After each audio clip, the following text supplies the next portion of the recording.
Hi, everyone. It's great to be here. And as Melissa mentioned, I did start my career in Indiana, specifically as a graduate student at IU and as a graduate assistant at the Indiana Resource Center for Autism. So it's always great to be back supporting everything that's going on at IRCA, which is just such a fantastic organization. And I have since moved. I am now in Massachusetts. And I continue to do the same work from here, but I'm excited to be back with IRCA tonight, talking about a topic that is very important and something that I have been very interested in my personal practice professionally for the last several years. So we're going to be talking about girls and understanding autism in girls and all of the things that come along with that. So I'm looking forward to talking with you all, and I believe at the end we're going to have some time for some questions. Okay, so some quick disclaimers that I just want to start with. When it comes to any sort of presentation, the language that is used certainly matters. We know that language is changing a lot right now. It's a very exciting time where there's a lot going on in the world of autism, and we're thinking a lot about what is the best way to talk about different things. So I just want to be clear. I know there's a lot of discussion around identity first language versus person first language, meaning talking about autistic people or people with autism. I'm going to primarily use identity first language in this presentation, but I also understand some folks might prefer person first language, and as a field, we're kind of all figuring out what works best for everyone. But generally speaking, a lot of autistic folks say that they prefer identity first language. When it comes to language related issues, there's also some question around using terms like high functioning versus low functioning and things like that. We're all trying to figure out what the best way to talk about different levels of functioning. So that's something that we keep in mind. I'm going to be talking about gender today. So obviously girl, woman, assigned female at birth in some cases is more appropriate. All of that, you know, the language that we use matters. But today I'll be talking about girls. I'll be using words like girls and women and females and things like that. But I also understand that there's some situations where gender can be more complicated, leading to our next point. And I will be addressing that very briefly today, but we could give a whole other talk about gender identity and how that intersects with autism, but that is not the primary focus for today. Some other things to keep in mind: if you have met one person with autism, one autistic person, that's just one person. And certainly, kind of leading to the next point here, things that I talk about today, not every single thing might map onto your experience with a particular individual that you might be supporting, working with as a parent, as a grandparent, as a teacher, as a friend. But I am going to be presenting information that is based on research, and there's a lot more research that's starting to come to the forefront about what we see in autistic girls, autistic women, and I hope that this at least gives you a starting point for thinking about the folks that you might be working with or supporting, even if not every piece that we talk about maps exactly on to their experience. So to get started, I just kind of want to review, because I think it's helpful when we're talking about autism in any format to remind ourselves, okay, well, what do we expect when it comes to social development? So when it comes to social development in a neurotypical person, typically what we're thinking about is, okay, when a baby is born, they engage in imitation behaviors. Mommy's holding the baby and she makes a face and the baby mimics that face and makes it back. Over time, we see as babies turn into young children that they start to make lots of eye contact and look where mom's looking and things like that. They get better at attending to social information in their world, paying attention to how other people are feeling, things like that. And then over time, that leads to more advanced social skills, like being able to adjust their behavior in different social situations and read social cues, which allows us to build and maintain relationships. So friendships, to have a significant other, even relationships with coworkers and all of that, navigating our social world. So when we talk about atypical social development, which is what we see for folks on the autism spectrum, sometimes we see that there's babies who are having disrupted social development and they're not imitating the way that we would expect. Or we see young toddlers who are not making eye contact the way we would expect. But it is not always that far back on the continuum that we see the disruption. Sometimes kids actually have pretty good imitation skills. They are doing a pretty good job making eye contact, but we might see that more of the social disruption isn't observable until maybe we get into the part where they need to be reading social cues, or when we see that they're really having a hard time connecting and building friendships. So I like to point that out because I think, especially as we start to talk about what's different about girls, we're going to keep in mind that we might have this idea in our head that social development being disrupted in autism has to start with what is a baby doing. But in fact, what we know is that we can see that disruption kind of anywhere along the continuum of social development, and that still can impact functioning in a lot of big and important ways. So, how are autistic girls different than autistic boys? We are getting more and more information in the field about what this really looks like. And there's a lot of different things that have come to the forefront. So I'm going to start by reviewing some of those things that we do know. So number one here, girls do tend to actually have better imaginative play skills. They tend to have more interest in their social relationships, and they tend to be better at that imitating or mimicking others. And we tend to see that, generally speaking, autistic girls do have one or two close friends. So less of that kind of what we might think of as the more aloof presentation of autism, meaning kind of socially disengaged, off to the side, not really showing interest in others. To our second point, girls tend to have higher levels of social motivation and tend to really have a strong desire to fit in. At the same time, we do see that autistic girls really do feel this desire to express their individuality, and there's kind of this tension that's caused by their high level of social motivation and wanting to be accepted or wanting to fit in, but maybe not always feeling like that's easy. So we're going to talk more about that for sure. While girls do tend to build friendships, we do see that they're more likely to drift in and out of those relationships over time, and that a lot of times the relationships might end in some sort of a conflict. So when things are not going the way that we would want them to, or the way that are expected, we can see that there can be blow-ups, or I'm not going to be friends with this person anymore, and kind of having some black and white thinking maybe about that. This person has wronged me, and now you're out. Simultaneously, we can also see where the peer may no longer be interested in being friends with the autistic girl, and that she might be rejected in some situations, and that can be really difficult. And so once again, now we have to go try to seek out new friendships and new relationships. So while we might see that autistic girls are making friends, they might have a harder time maintaining those friendships. We also know when it comes to the interests that autistic girls have, a lot of times we see that their interests are things that are generally like more socially accepted by those around them. So things like, I'm really into drawing, I'm really into reading, Percy Jackson's one I've seen a lot recently, those books. We also know that their interests are much more likely to be related to animals or humans, people. So for example, I see a lot of girls that have a really strong interest in horses, or like wildcrats and learning about animal facts. Taylor Swift might be an example. I worked with an adolescent girl who was so in love with Taylor Swift. You know, that's not atypical. There's a lot of adolescent girls out there that want to go see Taylor Swift in concert. But this was to the point where she didn't celebrate her own birthday, but celebrated Taylor Swift's birthday, you know, kind of took it to the next level. And so we're seeing that, yes, their interests might not necessarily spike as being particularly odd in any way, but they still might be more restricted, or there might be more of that hyper focus than we would expect. We also know that girls may be more likely to experience some high levels of anxiety, and when that happens, they can shut down, or what some people call situational mutism. So that they might really withdraw when they're feeling a high level of stress and have a hard time communicating or explaining to other people about their feelings.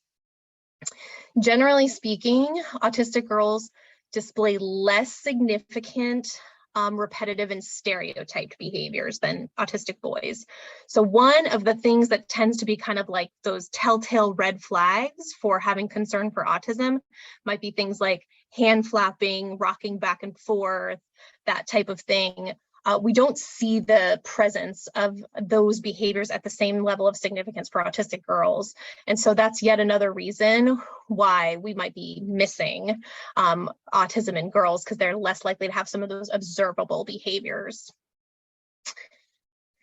In addition, some other things, we know that autistic girls generally are, while they still have that high level of social motivation, tend to, especially over time, seem more emotionally and socially younger than their peers. So there's still a level of social emotional immaturity.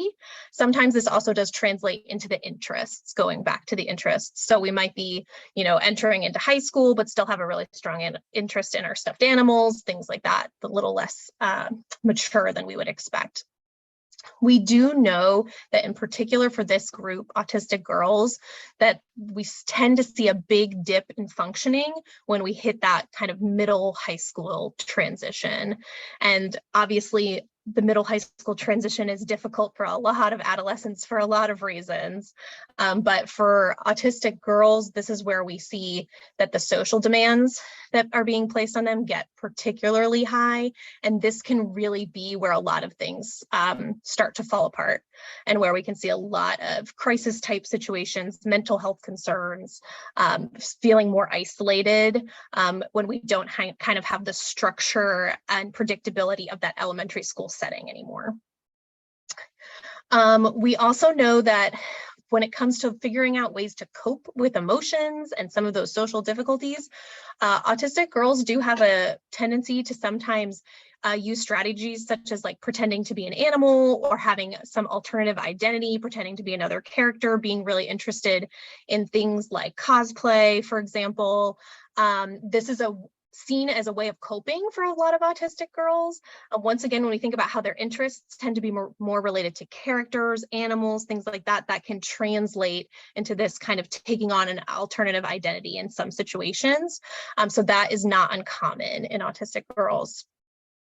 We also know that they are more likely to have somewhat of a limited interest in some of those self-care tasks, hygiene tasks, that whole idea of like the getting ready for school, and we're supposed to be like taking the shower and putting on the deodorant and make sure your clothes are on in the right way, not inside out, things like that. Some of those types of things can be a lot harder.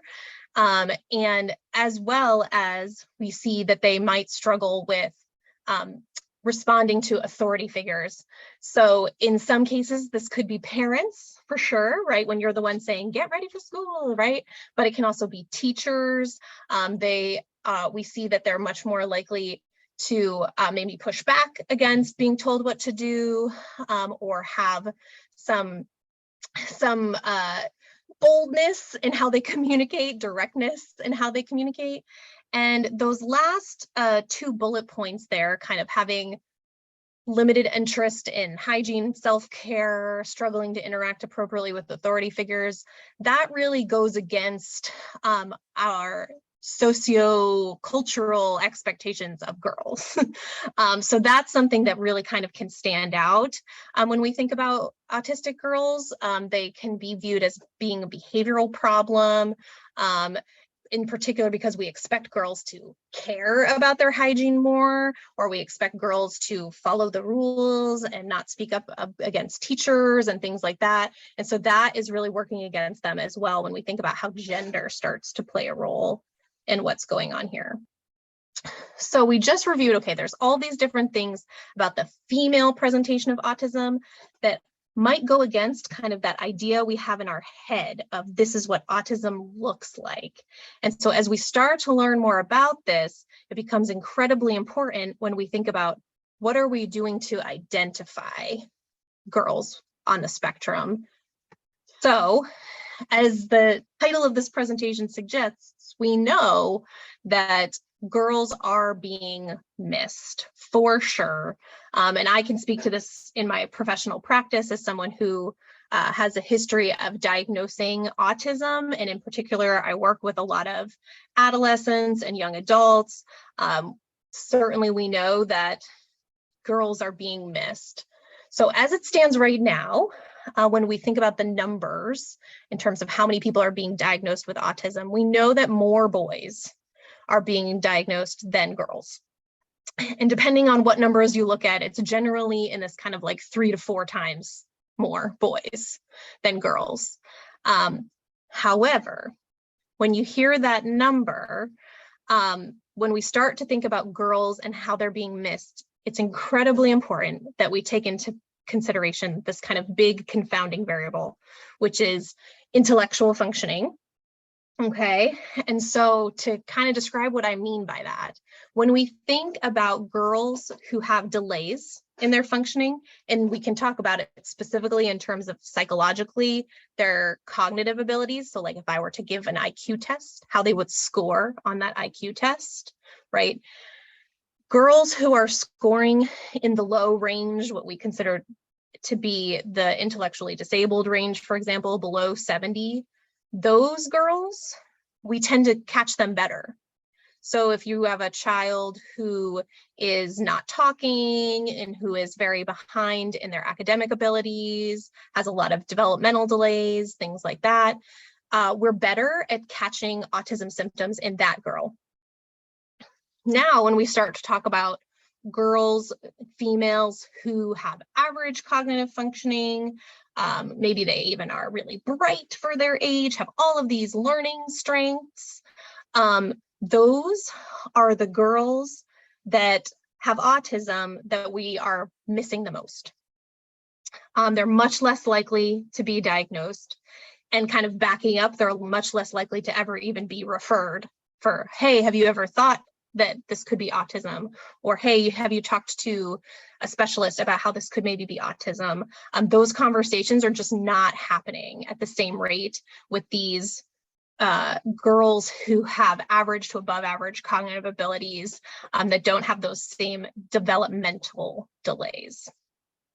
Okay, and so as a result, what we know is that the average age of diagnosis is much later for girls. So females in particular, these average to above average functioning girls, they're going to be diagnosed much later in life than their male counterparts. And there's all sorts of challenges that can arise because of that. And one interesting thing, as I'm trying to keep up on the research and everything for this presentation, there's actually a study that just came out this year that suggests that it's possible that upwards of about 80% of autistic women are not diagnosed by age 18. So it's a really huge number. That gives us a lot to think about in terms of if we're missing such a huge percentage of the autism population, and if they're not being diagnosed until after they're 18, the implications of that are huge. Just one of which is that they're missing out on access to services that they could have been receiving, and that it can also really impact outcomes. So we know that girls are being missed, and we know that there is a lot of challenges that come with that. So I want to talk a little bit more about how this is all happening.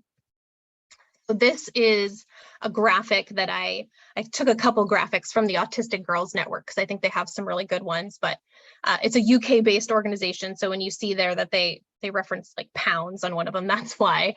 But so what are the reasons given for a non-referral for autism, right? So for example, a parent comes into their pediatrician's office and says, oh, this is my 6-year-old daughter. I'm concerned that she might have autism. And the pediatrician talks to her and says, no, I don't really think that you need to pursue testing for autism. Why would that be happening? It's a lot of these things that when we think back to what do we know about how the presentation of girls is different? Oh, she made pretty good eye contact with me. It doesn't really seem like anything's wrong with her. Look, she's holding your hand. She's seeking out attention from mom. Like, no, she probably doesn't have autism. Oh, you told me she likes to play with dolls. Well, that seems pretty appropriate, right? So we're seeing that a lot of the concerns of parents in particular tend to be dismissed because we're not fitting that idea, once again, of what we think the presentation of autism should look like. And so that is a big factor, huge factor that's playing a role in why autistic girls are being missed. And I can speak from my own experience in my practice, when I see a girl coming in for a question of autism at 15 or 16 years old, that sometimes we can reflect back and say, oh, well, a lot of these social challenges were going on earlier on, but people kind of just told us like, oh, like she's just a little quirky, or, oh, she's just really shy. And a lot of it was dismissed or kind of pushed away as you don't need to worry about that. So to kind of start to summarize all of this here, we know that autistic girls are diagnosed later in life, and we know that there's a lot of different contributing reasons for that. It is very, very common for autistic girls to be misdiagnosed with something else somewhere in their development. In some cases, there's more than one thing going on. So it's not that it's an either or. It might be that we've missed the autism part of the equation. But in a lot of cases, autistic girls might be diagnosed as having social anxiety, bipolar disorder, some other type of anxiety disorder, borderline personality disorder. ADHD is another really common one. And as I said, it is not uncommon for these girls to end up having multiple diagnoses. That's very common, but sometimes we put the sole focus on a particular diagnosis, and that diagnosis is not correct, or we are identifying a piece of the equation, like, yeah, there's some ADHD going on there, but we're missing a huge other part of what's going on. And that can delay really figuring out the autism piece.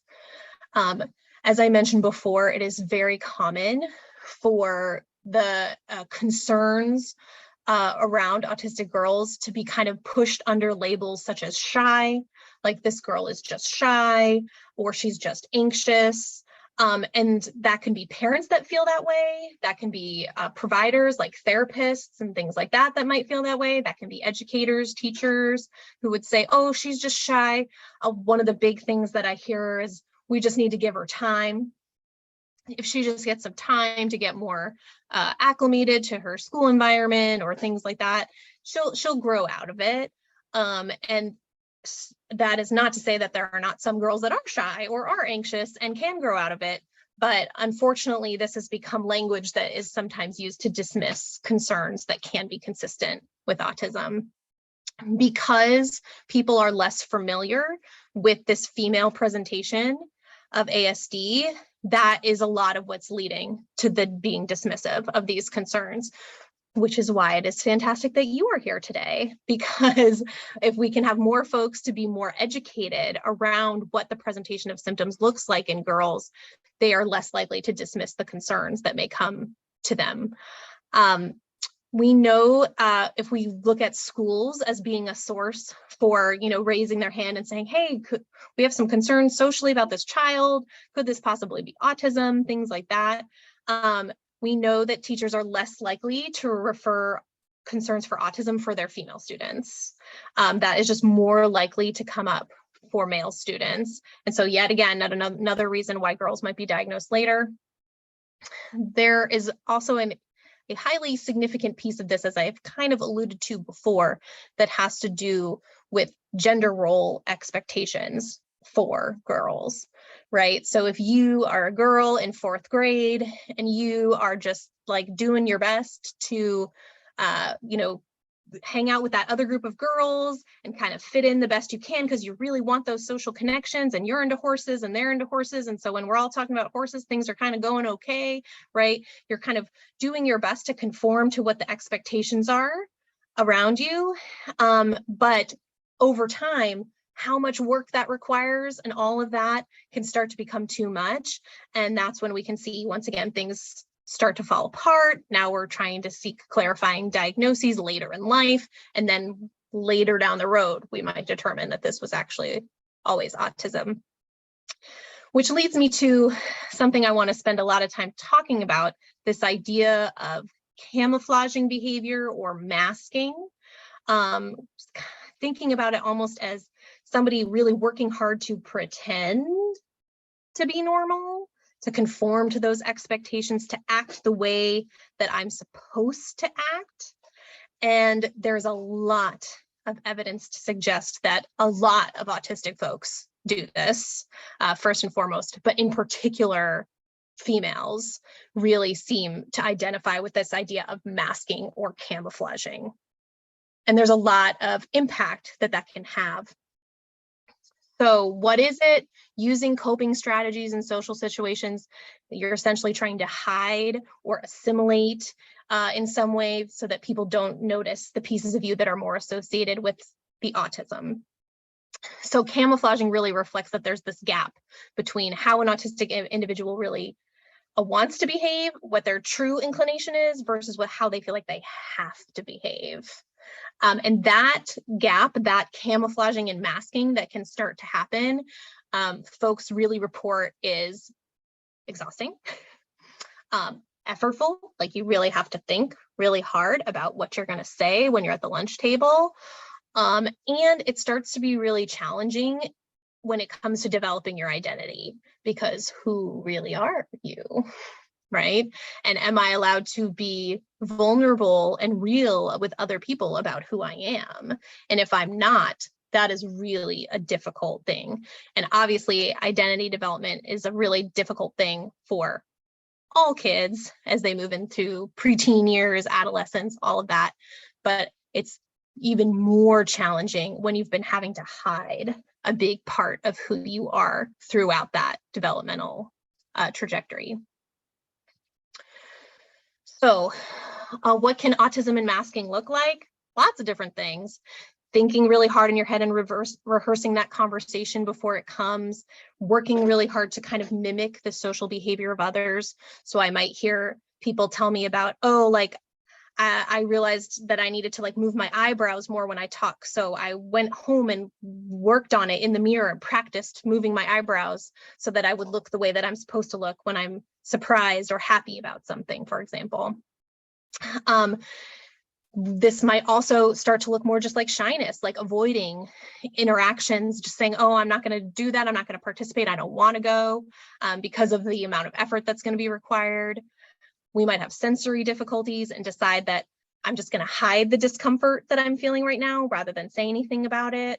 Like a really common one that happens sometimes with patients that I'm working with is they end up really not liking the fluorescent lighting in my office. And I'll maybe pick up on that and say, would you prefer if I just use my stand-up light and I can turn the overhead fluorescent light? And they say, oh my gosh, that would be amazing, right? Rather than just letting me know that that would be their preference. Having a hard time with fighting that urge to stim or engage in other repetitive behaviors. So certainly there are autistic girls that may engage in stimming and they might sit on their hands or engage in a lot of fidgeting to try to really stop that stimming behavior. They might work really hard to make eye contact or look at people because they've been told that's what they're supposed to do, even though it can be incredibly uncomfortable. That is a big challenge that I hear from a lot of folks. That's so much harder for them to actually listen to what people are saying if they have to make eye contact, but then they're being told that they have to make eye contact. And so that is a form of masking when they're having to do that. Using scripts or other kind of rehearsed statements is another form of masking. I've heard folks talk to me about how, oh yeah, like I saw somebody else made this joke and it went over really well. And so now I use that joke when I'm in a similar situation. I repeat it because I know that it usually gets a laugh or makes people feel comfortable, right? So they kind of have some ideas in their head of what they should say and they say that. Another really common one is the hiding of the special interests. So we might have girls who have interests that don't necessarily jive or align with their peer group or what would be expected. And so they just don't talk about it to their friends, to their classmates, maybe even to their family to some degree. And by hiding that thing that they're really interested in or passionate about, once again, challenging to their identity. If this is something that they view as being a part of them, but they're not allowed to talk about it, that can be really difficult. So masking can look really different in different folks, but is a huge part of what we know about what can be one of the challenges for autistic girls. And so if we apply this idea of masking in the school environment, if we use our iceberg analogy, what you see is above the water and what you don't see is below the water. We might have a student at school who's pretty well behaved, who's a pretty hard worker, maybe even gifted, and, excelling in different academic areas, generally compliant with what other people are asking them to do, that is a kid that is not on anyone's radar. That is not a kid that's getting sent to the office. That is not a kid that people, are concerned about. But underneath the surface, we can see that that might be, if that's an autistic girl that is working really hard to mask all day, that what we're not seeing is the exhaustion that's associated with that, the anxiety that's associated with that, how much worrying she might be doing about how that interaction went or that presentation she had to give in that class. We might see physical complaints like stomach aches or headaches as psychosomatic symptoms of the anxiety and the worry that can be associated with being at school. Sometimes we might see panic attacks or some perfectionistic type behaviors. And just generally, we see that these girls will report that they're kind of confused about how to navigate all of these different social environments that they find themselves in. They might misperceive cues in their environment. Thinks that a really common one that I see is they think that people are mad at them when no one actually is mad at them, or they think that someone was criticizing them in some way when maybe that comment wasn't even directed necessarily at them. Maybe it was directed at a group or someone else, but that confusion in reading social cues can lead to more anxiety or stress. So one of the unfortunate outcomes that we know about when it comes to somebody really masking or camouflaging while they're at school, for example, is that this can lead to more meltdowns when they come home, right? So a really compliant, hardworking, eager to please type kiddo at school can come home, the guard comes down, and now I'm in my room with the door closed. I don't want anyone to talk to me. I'm frustrated at mom for asking me to put my dishes in the dishwasher. I'm having some sort of a meltdown that's really out of proportion with this thing that I was just asked to do. I don't want to leave the house. I just need to be alone. This idea of kind of feeling, I use the term peopled out. Like sometimes you might just feel like you're peopled out.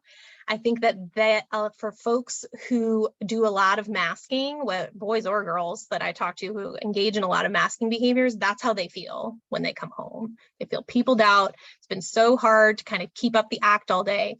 And now they just kind of want to let it loose. And this is not an uncommon pattern, and what might be one of the reasons why we might have a parent who's saying, hey, at home, my daughter's doing all of these things. And then the teachers are looking at them like, what are you talking about? We just don't see that at school. So it can start to look different across different environments. Okay, so because of all of these things, we know that we see a lot of co-occurring symptoms, mental health challenges, as I mentioned, camouflaging, masking, not having your needs being met can lead to anxiety symptoms, can lead to more depression.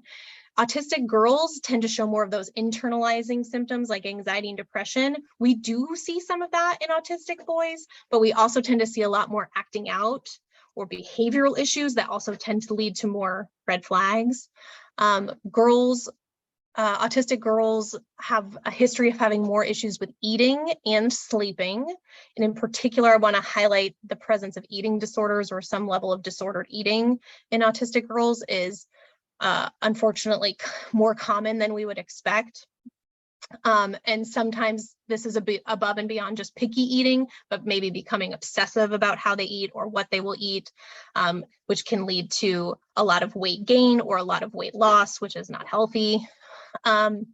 Unfortunately, we've got another study that just came out this year that suggests that pretty high percent, 22% of autistic women will experience some sort of hospitalization due to psychiatric symptoms by age 25. This is an unfortunate side effect of masking, being diagnosed later in life, or maybe not receiving a diagnosis, and all of the mental health challenges with anxiety, depression, etc., that can come into play. And without receiving appropriate supports for this, maybe by the autism piece not being acknowledged in particular, we can see that these symptoms can get pretty significant and severe and result in hospitalization, which is incredibly unfortunate. So we know, just like to make it super clear, a diagnosis of autism later in life increases the likelihood of having mental health challenges. That's for girls or boys, but we know that the girls in particular are being diagnosed later, and that is contributing to worse mental health outcomes. So when we think about, so you may be a parent, a grandparent, an aunt, a teacher, a friend to an autistic girl, and you think about this individual, just to kind of like pull it all together, we can think about this person may have communication patterns that are not necessarily the way we would expect. They might have a hard time labeling and regulating their emotions. They might have challenges navigating friendships. They might have delayed insight into problem solving their social world, or like what's really going on here. They might think people are friends when they're not, all of that. And their facial expressions and affect might not always match the situation around them. You take all of these attributes that we see in folks with autism, and now you also layer on the fact that this is a girl. And so you have to think about how that overarching gender expectation that we have for girls, this really goes in the face of what we expect. And that disconnect between this idea that we think that girls should be social and they should be graceful and they should be polite and listen to the rules and all of this. They should smile. Don't we all love that one? Should smile more, right? Okay, so now we take all of those expectations and we know that this person on the spectrum is having all of these challenges. It really just can lead to more difficulty. So this is why having this greater understanding of what the experiences of autistic girls are like becomes incredibly important and becomes a lens that we can now use to think about these different challenges that may come to play. So some considerations to keep in mind because of all of these challenges that I described, in particular the masking piece. We know that autistic girls, unfortunately, are just a lot more vulnerable to being manipulated by other people, to experiencing some level of trauma at some point in their lives. And so this idea that like, if I can kind of keep up appearances and people will think like, I know what's going on, like I can fit in, and then somebody might kind of realize I don't know what's going on, now I'm at risk for being taken advantage of in some way. And so this is one of the big concerns that we have about this group. And we, by recognizing autism and being more aware, we can hopefully try to avoid this.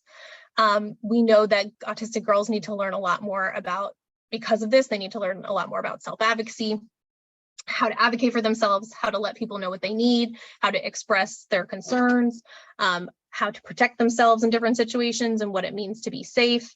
You know, not sharing overly personal information online would be a good example of that, things like that. We know that they need explicit support with learning skills, in particular skills related to self-care. Understanding reproductive health becomes a particularly important category for autistic girls. And so, you know, Melissa Doobie is one of our experts on that and has written the book on that. So keeping in mind that this is becoming particularly important for this population of autistic girls. We also know that autistic girls are significantly more likely to have questioning around their sexual orientation, around gender identity, that this is something that we're seeing at a much higher rate in autistic girls and autistic boys than in their neurotypical counterparts. And so we need to be prepared and thinking about how this might be a piece of the puzzle that, especially as we get into adolescence, something that we might need to be prepared to be talking about and helping them with their identity, that they're trying to piece a lot together, and we need to help them with all pieces of that puzzle.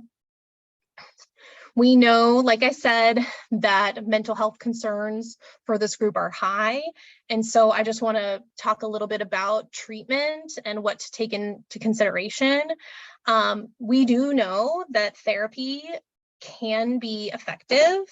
I was just having some conversations with Dr. Pratt before we got started, but One of the unfortunate things that's happening is that a lot of therapists are maybe not willing to work with folks once they find out that there's an autism diagnosis at play. We're working really hard to try to change that in the field. Folks like Dr. Pratt, myself, going out there saying, hey, look, this is a group that needs your services. Yes, you might have to make some adjustments. I always talk with folks about how if you're going to see me for therapy, you're going to come in and you're not just going to sit on the couch and get to be able to like talk about whatever you want to talk about, and I'm just going to nod and shake my head. That might work for some neurotypical folks, but when we're talking about someone with autism, I find we have to be a little bit more strategic, a little bit more concrete. We might be practicing skills in session. I might be giving feedback. We might be reviewing a script. We might have visuals involved. Right? So even things like mindfulness, deep breathing, all of this, these strategies can work, but the way that we have to address it when we're addressing mental health concerns for folks on the spectrum might have to be different. And that's where we can sometimes hit challenges. One of the other challenges, this can happen in therapy, but this can even be for parents or grandparents or others that might be supporting mental health concerns for autistic girls, for people with autism. They need more support with processing those challenging things that happen to them. In particular, this idea of being able to label the emotion that they were feeling and really understand what that emotion was, being able to understand what was going on with other people in that situation, what their personality traits were, what was going on with them, perspective taking. The actual act of even sequencing an experience of like, first this happened, then this happened, and then this happened. They might need more help with that. You might have to slow the process down and really try to work through, well, what happened first, then what happened, right? That is a really important part of being able to process an experience appropriately, and that's something that folks with autism can struggle with. They are going to need a lot more practice. So practicing appropriate self-talk, practicing those coping skills. What should I do if I'm feeling really frustrated or upset rather than hitting somebody, for example? This is why it really helps if the family, the team, whoever's on this child's team, this person's team, really understands the autism piece, because it's the lens that we can now use to understand their behavior and their actions. Another thing that I always really recommend is some sort of a daily schedule that or weekly schedule that is used to try to really prevent emotional dysregulation, right? And so that whole idea of like autistic girls might feel really peopled out when they get home from school. I think I recommend to a lot of families, you know, when she gets home, I think you should let her have an hour in her room alone with the door closed, right? Like she needs that time to decompress. You're actually going to, by creating that routine, you're going to make it easier for her to be more productive with the rest of her afternoon, and you're going to be able to get more done. If things are going to change, if she's going to have to do something different after school, she's going to need help with processing that, problem solving around that, dealing with the anxiety that comes from a change in the plan. So those are just some of the things taken into consideration. There's obviously so much that comes into play, but the biggest thing for me would be to say that seeking services is still important and appropriate. And the more that we have a true understanding of what the person's, how the person's autism is impacting them, the more that that treatment is actually going to fit and make sense. Okay, so last few minutes here, because I do want to leave some time for questions. I just want to go through a brief kind of case study or example of a young woman that I worked with previously. So I've obviously changed her name, but we're going to go ahead and call her Allison. And so Allison was an 18-year-old that initially came to me seeking a diagnosis, wanting to be evaluated for possible autism. There is a huge uptick right now in women self-referring, meaning that nobody else thinks they have autism, but they think they do. And she was an example of that. And one of the big reasons why we're seeing that is actually TikTok and social media. And so people have more exposure to these kind of communities online. They see a video, they feel like they can relate. They think that maybe they have autism. In some cases they do not, but in some cases they might. And so this is leading to a lot more self-referral. In this particular case, in Allison's case, she'd previously been diagnosed with ADHD, anxiety, depression. She had been hospitalized the year prior for a suicide attempt. She had been in therapy, but it had never been successful. And her memory of therapy was that her therapist told her that she lies too much. She had a 504 plan while she was in school, so she had some basic accommodations. But after she had her suicide attempt and was hospitalized, she ended up dropping out of school, but then eventually completed her degree online. She could tell me about her one close friend that had been her friend since about 5th grade. She told me she had a lot of sensitivity to food textures and smells. She had a strong interest in Disney. Once again, not something that's too uncommon, but she could tell me like everything about the parks, what each CEO had done for Walt Disney World, who her favorite CEO of Disney was, right? So kind of to a degree that was a little bit above and beyond what we would expect. Talked about knowing the script, doing much better with adults than with same-aged peers, like choosing to spend Friday night with her mom and her aunt rather than doing something with a friend. And having issues at home, living with mom, blowing up with her for like small things, like mom ate the things she wanted to have for lunch in the fridge and she's really upset about it, things like that. So she did end up receiving an autism diagnosis at 18. She kind of fits this pattern of what we talk about in terms of later diagnosis, kind of making it through being diagnosed as having anxiety, being told she has ADHD, depression, but never quite hitting the nail on the head with the autism piece. Once we knew about the autism piece, we could come up with a new treatment plan. I worked with her and her mom on trying to learn more about autism, reframing experiences from the past and the things that were going on now through that lens. And then we got into some therapy and started working on teaching her to label her emotions. This diagram on the PowerPoint is one of the visuals that I use because we might just say I was mad, but we try to work on how can we be more specific about that. Understanding what her triggers were, being able to develop more independence, verbally communicating when she needed a break. We were working with her on finding an appropriate job, and eventually working with her on being able to get started with some college coursework, which included, sharing the autism diagnosis with the community college and getting some disability services accommodations and starting with just one class at a time to see how that goes, right? So creating a plan that was going to really maximize her ability to regulate herself and make progress towards more independence rather than throwing everything at her all at once. So this is an example of how once we had the autism piece in place, we started to see a lot more progress. Her and mom were much happier at home and things really started to go much better because we were addressing where the needs really were. So I will just close by sharing, this is a resource slide that has some different books that are specific to the experiences of girls and women, as well as there's some different organizations that I highlight here if you're interested in getting some more resources. The Autistic Girls Network is that one that I stole some of our graphics from for today. I'll also highlight AANE because that's a Massachusetts-based organization that I've gotten to work with a little bit since I've lived here, and they have really great resources related to adults, young adults, girls on the spectrum, and I find that they do a really good job as well. So I'm going to go ahead and stop there. And I know we probably have some questions. I'd love to give the opportunity to answer some questions. Anna, that was amazing. I have to tell you, I could tell you a case study, lots of case studies, and you hit it right on the head about exactly how to interact with females and how teach them advocacy skills. So it's such a strong need for that as well. Yeah. So thank you. You were like right on track. I needed to hear this tonight. Thank you very much. Oh, good. I'm glad. Yes. We do have one person, Chris Gruber. She says, do you see a FAB with an oppositional defiant profile or more outward meltdowns and refusal to follow directions, or with superior intelligence instead of the shy AFAB autistic? Yeah. Lots of questions, but if you want me to take that apart, I can. No, sure. Thank you for this question. This is a good question. And so, yes, certainly we know that a lot of autistic girls sometimes present with this kind of more shy, anxious, I'm just going to avoid things like that.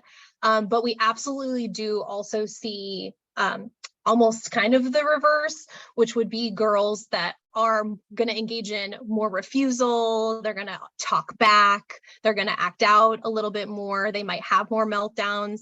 We absolutely do see that. I will mention this. I cannot go into too much depth because it would be a whole other presentation, but there is a profile called pathological demand avoidance, or PDA. And that profile is something that is recognized more in the UK than it is in the US. But a lot of folks will say that girls or boys with autism, if they're showing a lot of refusal, having a really hard time responding to demands, things like that, that they might show this particular profile of pathological demand avoidance. And so that absolutely can happen, and it can be just as challenging for a variety of other reasons, and also kind of goes against the gender expectations that we have for girls and how girls are supposed to act, and can be a big challenge for that reason. So hopefully I answered that question. Anna, someone else is asking if you can go back to the resource slide so they can look at that a little longer. There we go. Yes, of course. There are starting to be more resources. There used to be like none. So I'm glad that my list of books has like expanded over time. I think that a lot of these books do a really nice job. In particular, many of them are, especially the ones that are more older, are written by autistic females from their perspective, and I find that to be very helpful for folks. Yeah. So we have another question. How can you differentiate someone who has ADHD and autism versus someone with simply ADHD? Oh, it's a really good question, and a really common differential that comes up for me as someone who diagnoses autism. So typically speaking, if somebody is just experiencing ADHD, I'll just say this, certainly folks with ADHD also can have social challenges for a variety of different reasons. But for folks who also have autism, we tend to see that their insight into their social world, the nature of some of those social difficulties, is above and beyond what we would expect for someone who just has ADHD. So somebody who has ADHD might be really impulsive or have a hard time with boundaries or interrupt people. But somebody with autism, it might be kind of above and beyond just that. Things that can't necessarily be explained, might really have a hard time like understanding social cues, being able to do the cognitive part of our social world. That when I see that, that's when I know, okay, this is not just ADHD. We also are seeing the challenges associated with autism. Okay, we have two more questions. Thank you for this presentation. A lot was mentioned tonight was geared towards younger women. Susan Crowell wants to know, does research show any trends among older women in autism diagnosis, let's say 40 plus?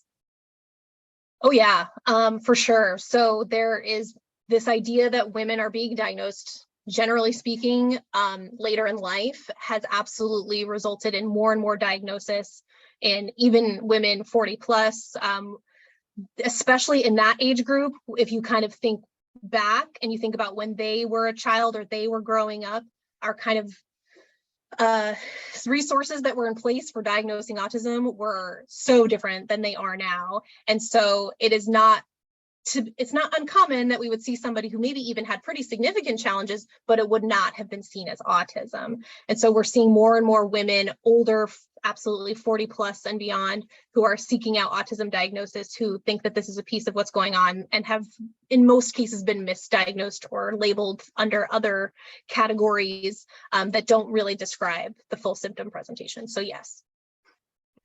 And the other one is, my 14-year-old daughter clams up and exhibits a selective mutism even at home with her father and me. How will a therapist handle that in an office setting? What if she refuses to speak? Oh yeah, absolutely. So this idea of kind of withdrawing or refusing to speak when we're highly anxious or upset about something is not necessarily completely uncommon in girls. And as a therapist, how do you handle that? I mean, I can't speak for every therapist, but I would say that if we know that an autism diagnosis is a piece of the puzzle, we can rely on a lot of the same strategies that we would use in other situations, how can we make things more visual, more hands-on? Is there something that I can do to create the environment?